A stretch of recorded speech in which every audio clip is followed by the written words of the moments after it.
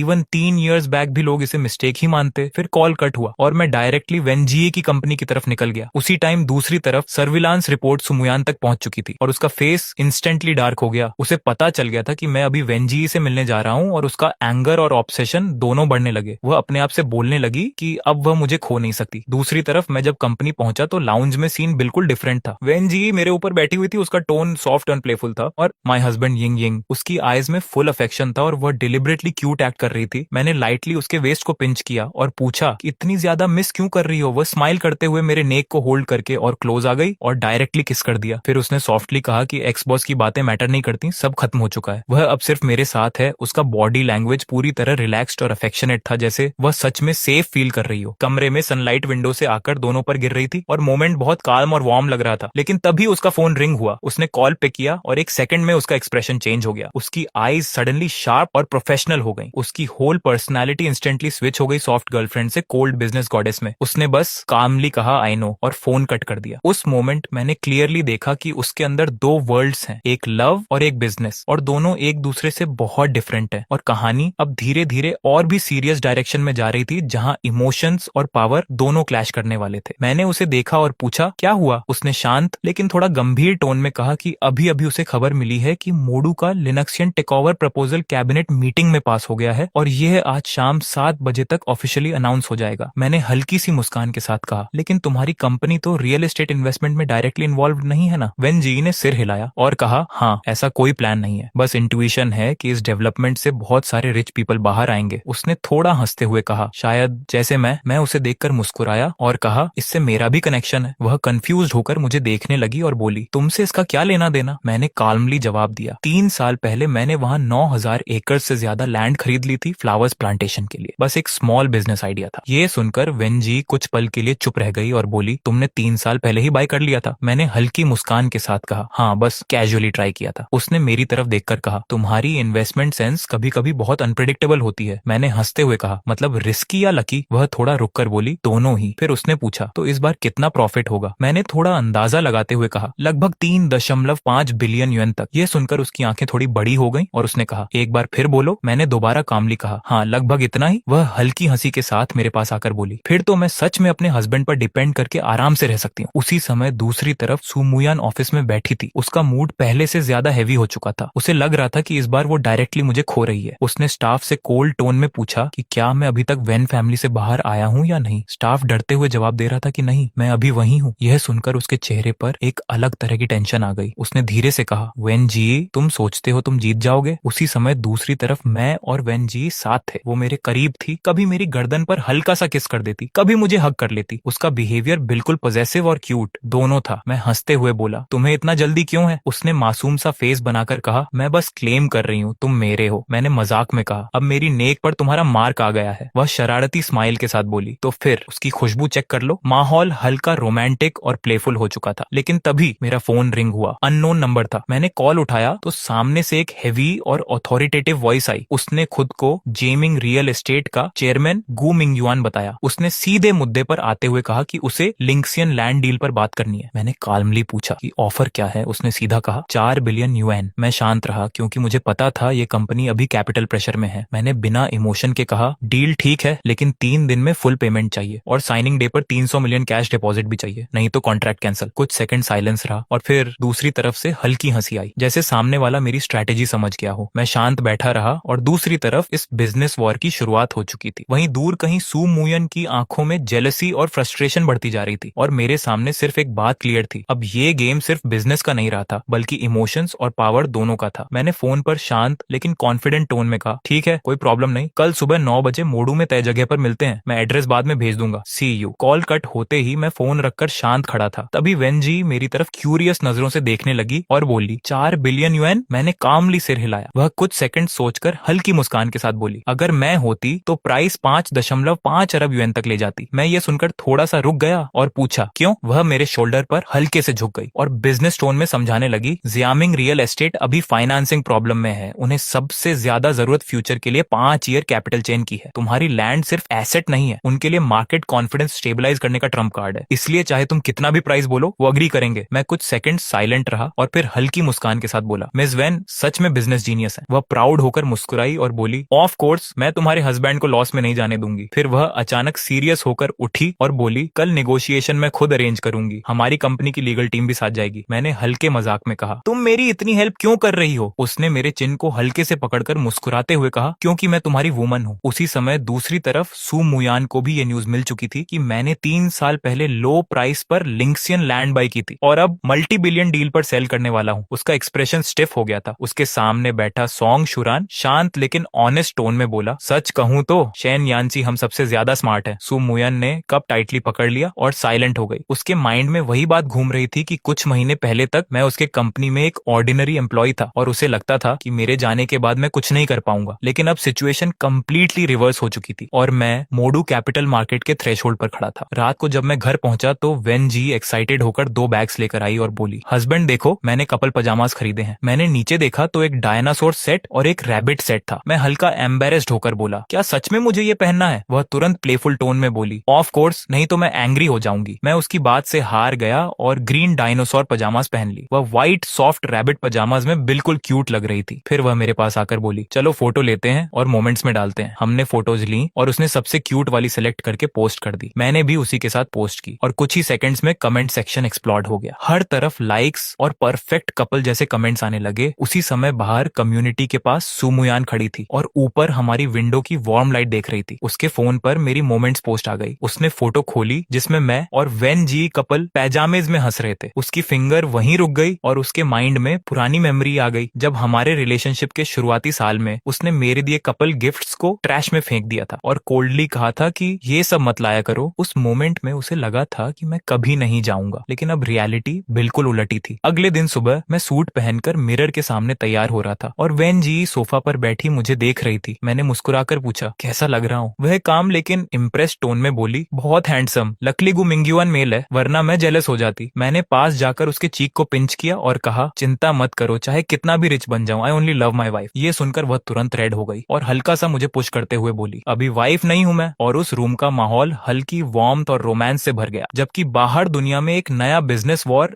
धीरे धीरे शेप ले रहा था। मैंने मुस्कुराकर उसे देखते हुए हल्के मजाक में कहा, ऐसा मत बोलो, क्या तुम सच में शादी नहीं करना चाहती? मैं जानबूझकर शॉक टोन में उसे टीज कर रहा था, जिस पर वह तुरंत मुझे देखकर हल्के से मुस्कुराई और बोली, तुम जानते हो तुम मुझे परेशान कर रहे हो। उसकी आंखों में स्वीटनेस साफ दिख रही थी। उसी समय दरवाजे पर नॉक हुआ और वेंजी उठकर दरवाजा खोलने चली गई। बाहर से 3 लोग अंदर आए जो लीगल टीम के मेंबर्स थे। मैं इन लोगों को पहले से जानता था। पहले हम राइवल कंपनीज में थे, लेकिन अब सिचुएशन बदल चुकी थी और हम एलाइज बन चुके थे। उन्होंने हल्के से सिर झुकाकर कहा, मिस्टर शेन। मैंने भी काल्मली मुस्कुराकर उनका स्वागत किया और कुछ फॉर्मल बातें करने के बाद सीधे बिजनेस पॉइंट पर आ गया। मैंने आज की नेगोशिएशन की कोर स्ट्रेटेजी डिटेल में समझाई और साफ कहा कि टारगेट प्राइस मिनिमम 5.2 बिलियन होना चाहिए और अगर सब स्मूथ रहा तो आज ही कॉन्ट्रैक्ट साइन होगा और 3 दिन में फुल पेमेंट आ जाएगा। फिर हम तय जगह रेस्टोरेंट पहुंचे। ये जगह दिखने में सिंपल थी लेकिन बिजनेस नेगोशिएशन के लिए परफेक्ट थी, क्योंकि यहाँ प्राइवेसी और काल्म एनवायरनमेंट था। जैसे ही मैं अंदर पहुंचा, सामने से गु मिंग्युआन ऑलरेडी बैठा हुआ था। उसने मुस्कुराकर कहा, mister Shane, long time no see. मैंने भी पॉलिटली जवाब दिया, mister Gu, how are you? हमने हैंडशेक किया और फॉर्मल ग्रीटिंग्स के बाद सीधे नेगोशिएशन शुरू हुई। उसने अपने पॉइंट पर आते हुए कहा कि वह 4 बिलियन देने को तैयार है। मैं हल्की मुस्कान के साथ पीछे बैठ गया और कामली बोला, मिस्टर गु, हमारी साइकोलॉजिकल प्राइस 6 बिलियन है। यह सुनकर उसका एक्सप्रेशन थोड़ा बदल गया और उसने कहा, यह प्राइस